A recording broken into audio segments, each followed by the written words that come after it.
Hello, class. I am going to do a lecture on Gauss's theorem. This is the third time I have tried to start this lecture, and it's the third time that somebody has called me. Oh, okay, I guess it's the third. It's only the second. But let's write this up here, and probably before I've actually written it, somebody will call me and say, you're going to have to pause that and do it all over again. No, maybe not. So Gauss's theorem, that's what I want to talk about today. And really, this is one of the four equations that make up Maxwell's equations. That's right, Maxwell's equations aren't Maxwell's equations. That's what I want to point out to you. They are not Maxwell's equations. And I'm going to write down, right? So Gauss's equation. Let me write it down in a couple of different ways. First of all, I'll write it down how I wrote it the other day, like this.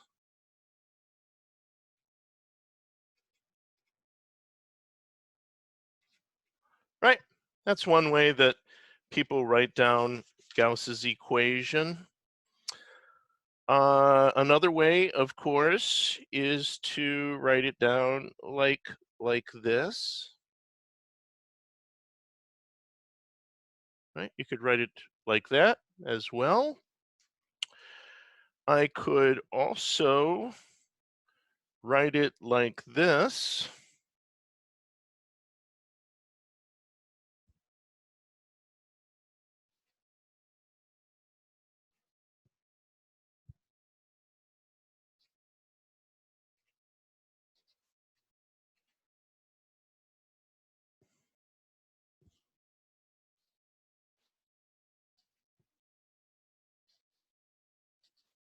There you go. But you're probably all saying, hey, I haven't seen Gauss's equation written that way at all. Right? So let's just block these off. There's different ways to write the, I could have something like this.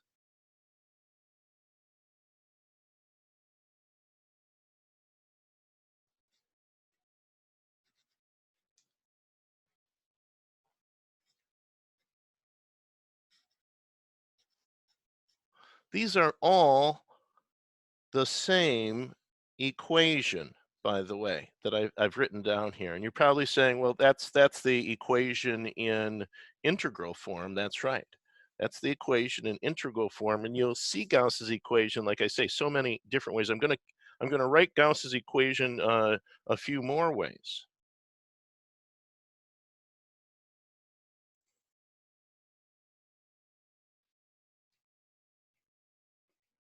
Sometimes you see it written like this. Now that's the same thing, isn't it? Because I'm just going to write over here, and I want to. This is, sort of like mu equals mu sub r times mu sub o. Let's write that down here. Mu equals mu sub r times mu sub o, and epsilon equals epsilon sub r times epsilon sub o, and only one of those has units, remember, the other one doesn't. So d equals epsilon e, right? Let me put a vector over the top of those. So d equals epsilon e. Let's not forget that. So this epsilon that's got down here, if I bring it into the numerator on the other side, it's the same as d, isn't it? And so you're seeing it. Now, a lot of times you see ds. Of course, that means the differential area of the surface, the differential surface area. And so a lot of times you'll see it written like that. Sometimes you'll see it written as dA, meaning that it's a differential surface area. Doesn't matter. There's a lot of ways, and that's what I want to point out to you. Here's another way, in all the things that I've read, I write down Maxwell's equations so that I can really see the different way you use the mathematical symbols, if nothing else.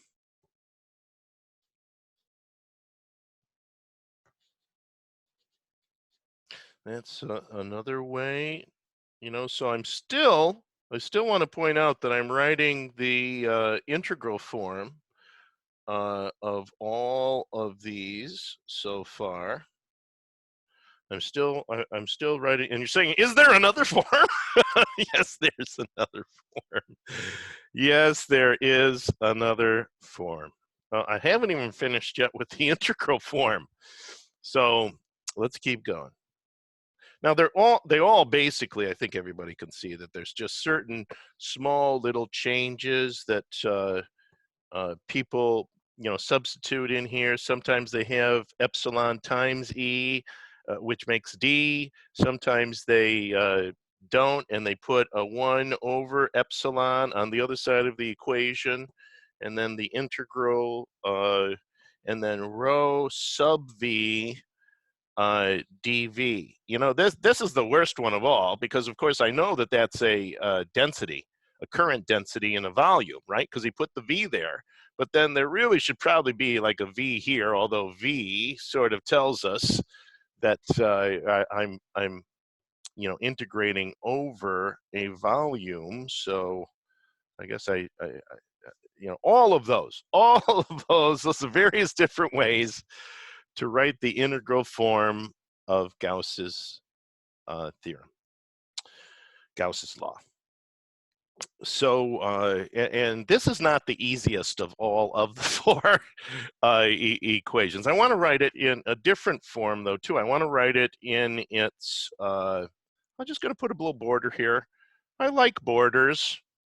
I always like to have borders. Can't do one here because, who cares? Hey, move over there. Cover that up. There you go. Now I'm talking inanimate objects. I've been inside that long without human interaction except through the phone. I am now talking to inanimate objects. It's not so bad talking to inanimate objects. It's that, it gets really bad when I start laughing at their jokes. I know. I start laughing at their jokes. And I'm like, oh my God, memo pad, you are the best. Now, let's get back to this. So those were all the integral forms. And here's what Gauss's equation looks like in a derivative form.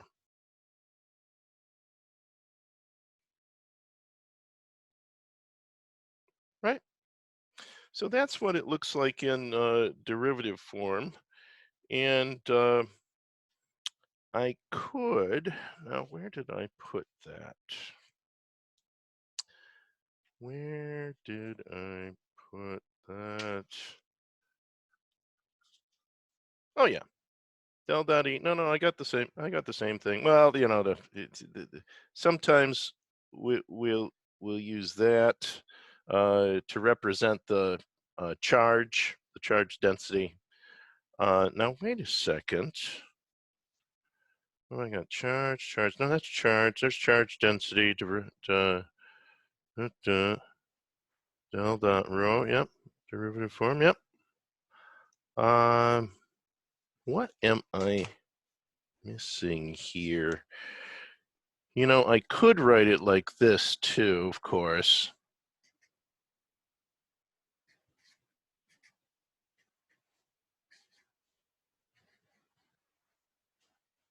Right.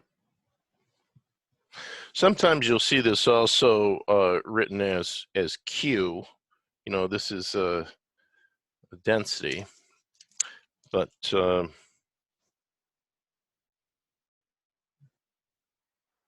okay. Now I wanted to. Wait, I had that here somewhere. Where did I put that?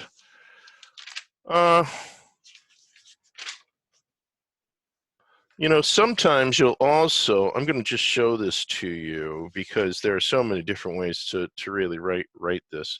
Sometimes you'll see it written like this, which of course also perfectly good.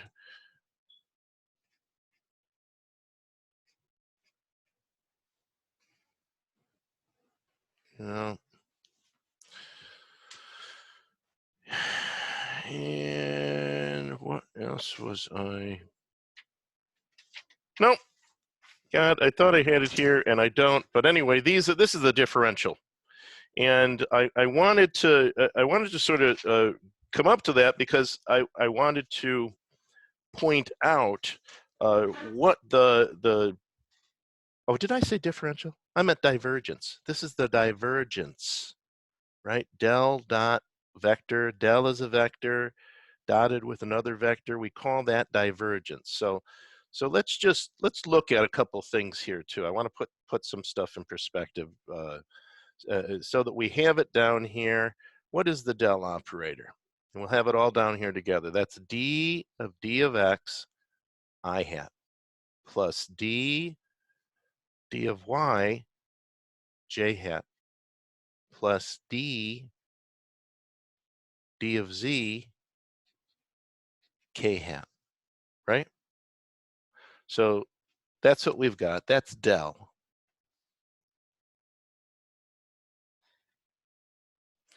And we know, and that's the Dell operator. I'll just write that here. Dell operator. The Dell operator is a vector, isn't it? That's right. Yep. So now, if we take the Dell operator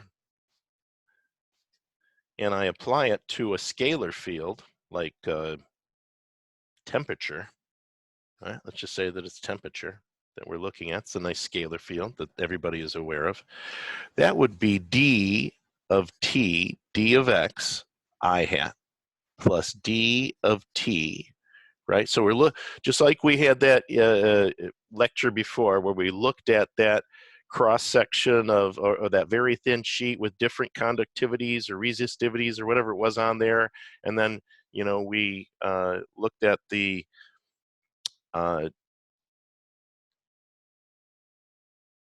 component or the projection of that along a direction vector through that. Well, that's what we're doing here, except, you know, now we're starting to integrate. So instead of me having that thing dotted against that, we're integrating it too. So anyway, let's get back to this. D of t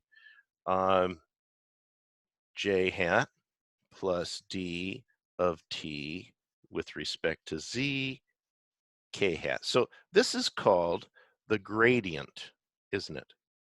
So it's one of the things, and what it shows the slope of the line, the change in how these things are going down. So that's the gradient. So we've got the Dell operator, which is a vector, and then what I've done is I've multiplied a vector, right? Because the Dell operator is a vector, so I've multiplied that by a scalar.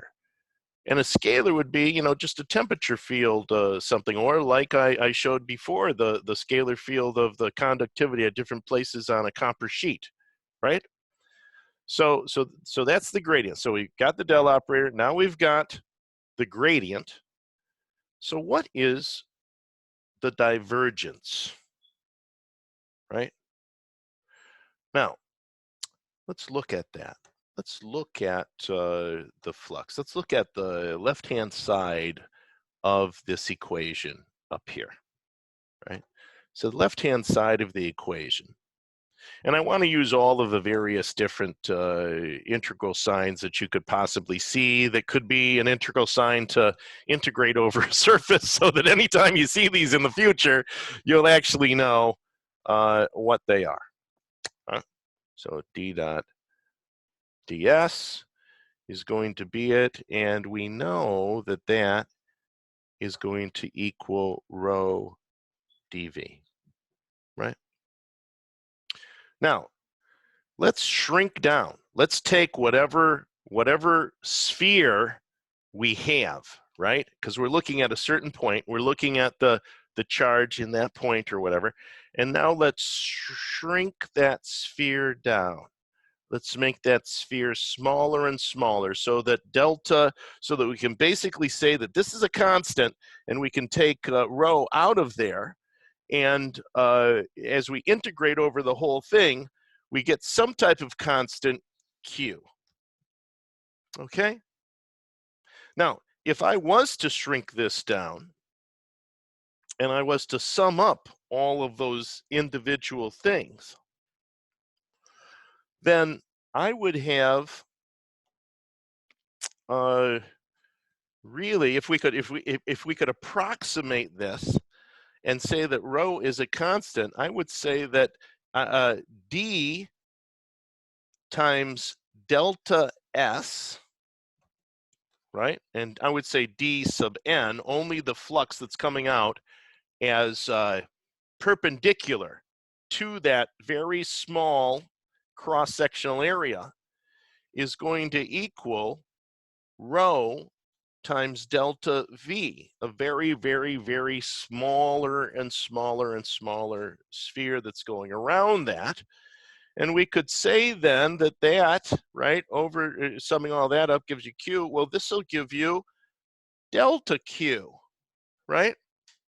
So we've got delta Q all the way around there. So if I was to take the limit as delta V tended to 0, so I'm going to take the limit as delta V tends to 0, and I'm going to integrate all of those D's times delta S's, and I'm going to divide them by delta V, right? Now, I think everybody can see that that is going to equal rho, right? Because that's rho. Or it's also going to equal del dotted with D. Okay? Does everyone see that? So we can look at this in integral form, and we can also look at it in differential form. So we've got our differential form here. And of course, the difference between a lot of these is just that you've got D equaling epsilon E, right? So, so we've got a differential form here, and and really this, yeah, no, that's right. Yeah, that's all. Well, integrated. That's good. That's okay. Differentiated. Yep. Oh, no, yep, that would be right. Okay. So that is Gauss's equation in two different ways, and even jumping from one way to the other. And in fact, I've got another great derivation of that too. I'm not going to work on that right now, though, because but I do want to point out one more thing about this. Now, let's look at Gauss's law for a second. If I look at it in its differential form, it's basically saying to me that del dotted with D is going to equal rho, right? Del dotted with D is going to equal rho. You know, but what is D? So we can say that that's really del dotted with epsilon E, can't we? And that would equal rho too. There's no difference.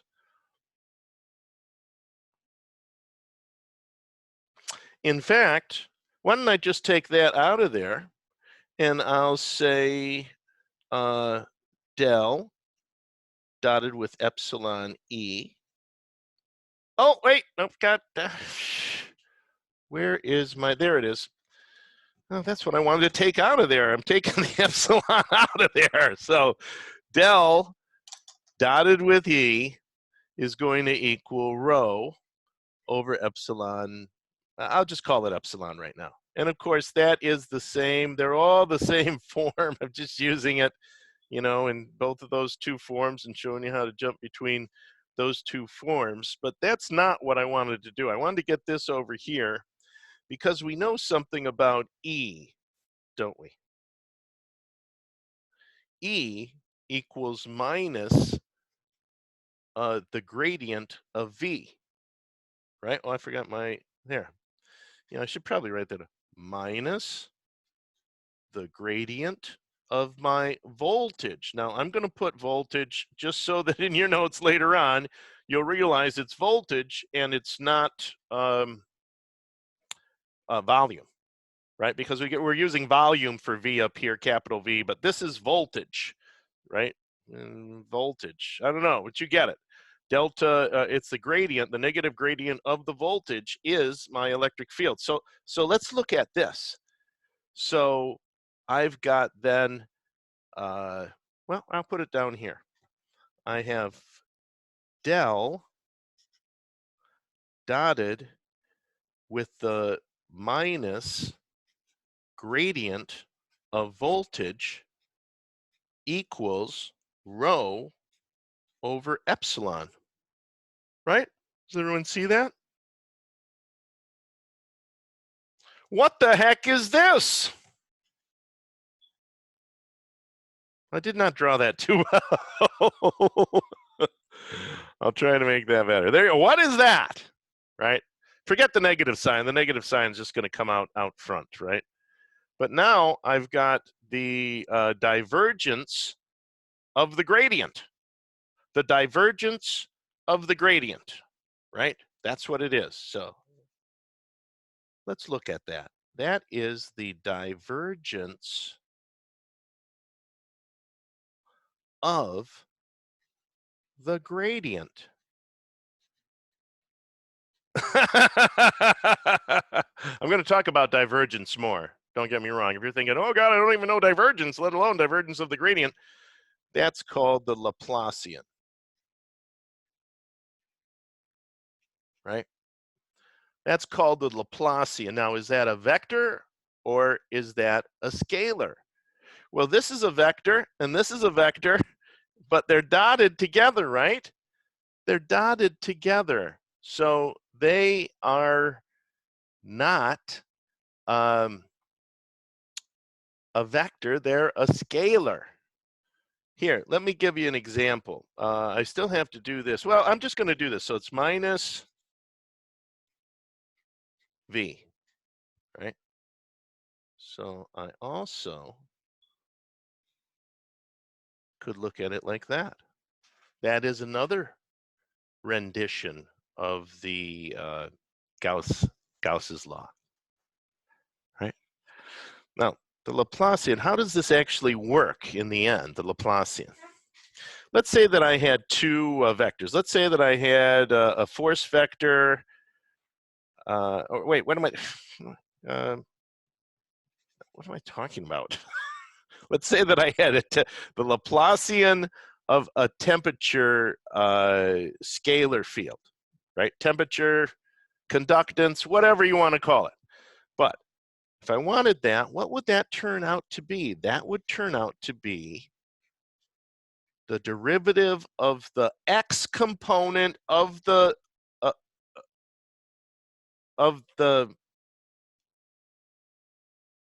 you'll get it, of the gradient, and 2x plus. Now there is no I hat there, right? Remember, there's no I hat. This is not a vector.